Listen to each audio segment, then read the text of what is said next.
وزیر اطلاعات عطا تارڑ کہندے نے سنتاس معاہدے نو یک طرفہ معطل نہیں کیتا جا سکتا۔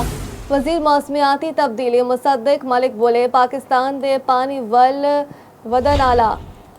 ہاتھ کٹ دیتا جاوے گا۔ انڈس واٹر ٹریٹی یونیلیٹرلی یک طرفہ طور پہ نہ اس کو ریووک کیا جا سکتا ہے، نہ اسے ختم کیا جا سکتا ہے، نہ اس میں کسی قسم کی ترمیم یا رد و بدل کی جا سکتی ہے۔ فیلڈ مارشل سید عاصم منیر صاحب نے بھی بات کی ہے کہ جو پانی ہے وہ ہماری لائف لائن بھی ہے اور وہ ہماری ریڈ لائن بھی ہے، جس کو باقاعدہ طور پر دونوں ممالک نے تسلیم کیا تھا اور وہ آج نافذ العمل ہے۔ کی بات ہوتی ہے تو جو بین الاقوامی سطح پر ماہرین ہیں انہوں نے سب نے پاکستان کے حق کو تسلیم کیا ہے، تو یہ پاکستان کی ایک میں سمجھتا ہوں کہ نیریٹو ڈومین میں بھی ایک وکٹری ہے کہ الحمدللہ انڈس واٹر ٹریٹی کے اوپر پاکستان کے نیریٹو کو، پاکستان کے سٹانس کو پوری دنیا مان تو اعلان کر چکے ہیں کہ جو ہمارے پانی پہ ہاتھ ڈالے گا ہم وہ ہاتھ ہی کاٹ دیں گے۔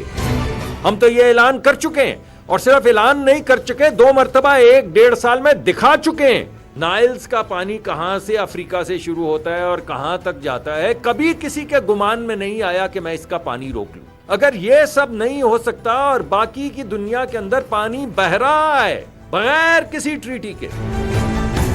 تو یہاں پہ کیسے روک سکتے؟